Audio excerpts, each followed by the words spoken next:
Ka'alao Yahawashi Yahawashi Hashem Rakah Kadash. All praise, honor, and glory go to the Most High Yahweh in the name of His Son Yahawashi. And I just want to come to this real quick one before I go into this plantation. I'm reading from the Amplified version of the Bible, and this is 1 John 2:15-16.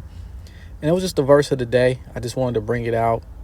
It kind of brings it a little bit more into understanding.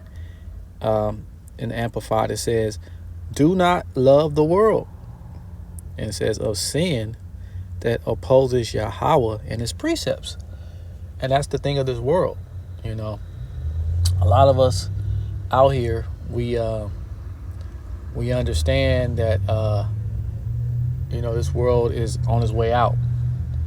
Meaning, we know the United States and the land of Israeli and any other place Yahawashi Yahawashi feels deemed will get destroyed by thermonuclear fire, and also the laser shot by the chariots when Yahawashi comes back.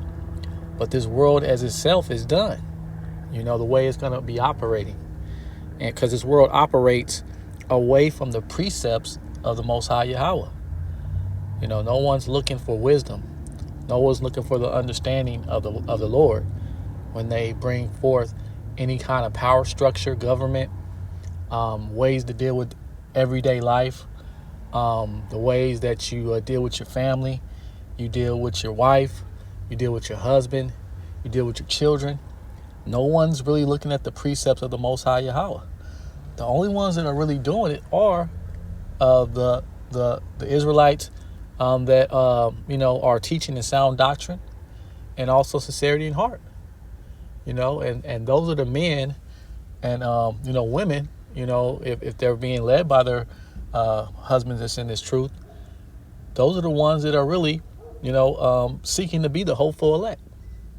And they're doing all they can to make sure that they show the Father out of fear of what His precepts say, what His scriptures say is going to happen to those that don't obey. Wanting that covering.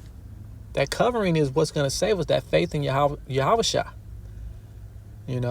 That's the only thing that can save you in these last days. And you got to have a fear of the Lord to want to really pay attention to His precepts, knowing that you're not going to be able to do the law completely, but trusting that His way is the way.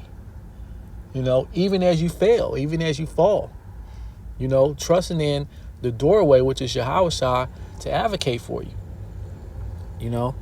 It says, "Do not love the world of sin that opposes Yahweh and His precepts, nor the things that are in the world. If anyone loves the world," so anyone loves how things are going in this world because it's away from the Father's precepts. If you're not loathing being in this body, being trapped in sin, if you're not loathing these things, then you love it. And if you love it, you love the way things are going, then most likely you're not part of the hopeful elect. It says, "If anyone loves the world, the love of the Father is not in him." And that's the whole thing. The Father's love is going to have this fear in you that you don't want to upset the Father. When you go off, you're not just going to be like, "I'll go off and that's it." No, you're going to be able to connect with it, have a contriteness with it, and know that I need to get on right. I need to be doing what I'm doing. That's according to these scriptures, to the best of my ability. You just don't go off into sin just to sin. You do it. When you fall because of the circumstance, because of the condition, just because we're here. You're not falling out of just say, "I want to break the law." It says, "For all that sin is in the world."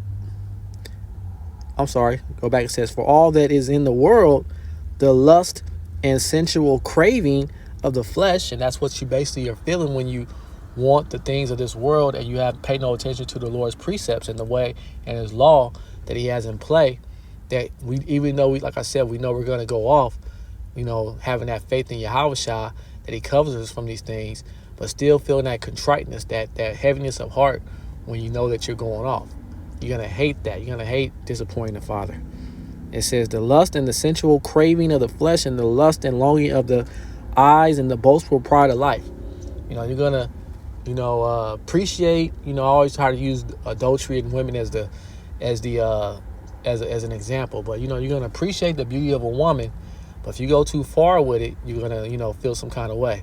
You're gonna appreciate the beauty of a woman, but once you realize that she's taken or she's married, you're not gonna allow yourself to just sink deeper into that, because that even looking at a married man's wife is off.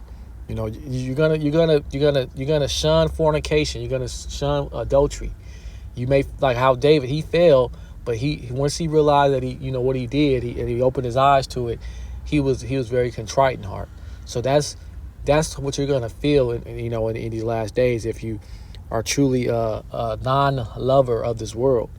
And it says, the boastful pride of the pretentious confidence in one's resources or in the stability of earthly things. If you are a heavy person with the way you look, how you present yourself with money, your car, fashion, your eyelashes, your big ass, whatever it is, for man and woman, whatever you are holding on to that you feel like is giving you that confidence other than Yahawashi, you fall in that line.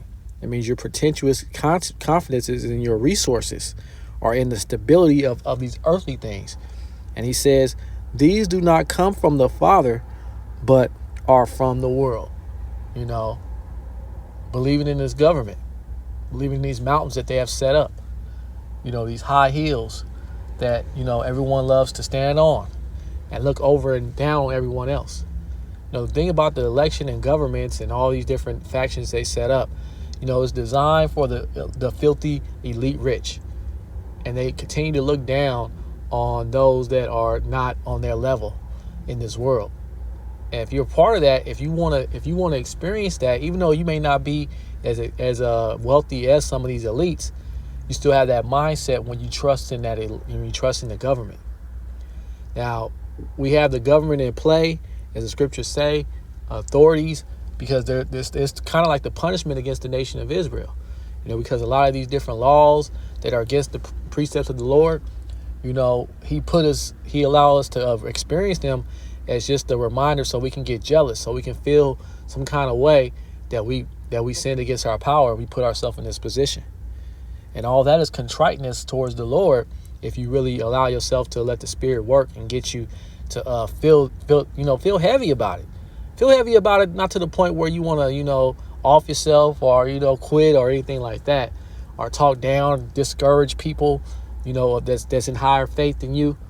But feel heavy about it in the sense where, that fear is always there. You're never going to allow yourself not to fear the Lord. Those who don't fear the Lord, they're gonna fear him one day soon. And by then it's going to be too late. So with that, I just want to bring out this real quick scripture, real quick lesson. I just want to remind, all of us, myself included, that, times is moving on, and, pretty soon it's going to be a lot of draconian measures. It's going to be a lot of martial laws. It's going to be implicated. There's going to be a lot of things that is focused on you so-called African Americans, so-called Native Americans, and so-called Latinos, the Israelites. Jacob, wake up. It's the last time, but it's only for the elect. So we are calm with that understanding, and we continue just to push the gospel. And hopefully those that hear, we know the ones that hear, and change their lives are most likely part of the elect. Keep praying for your name in that number. Mercy and deliverance from Yahawashi at all times. And with that, I just want to give all praise, honor, and glory to Yahweh, Bahashem, Yahawashi, Bahashem, Rakat, Kadash. Double honors to all the apostles, the elders, the teachers, the preachers, the priests that came before me, who are the prophets of the Most High Yahweh, Bahashem, Yahawashi, starting with the men, the apostles and elders of Great Millstone, who were taught by their apostles and elders.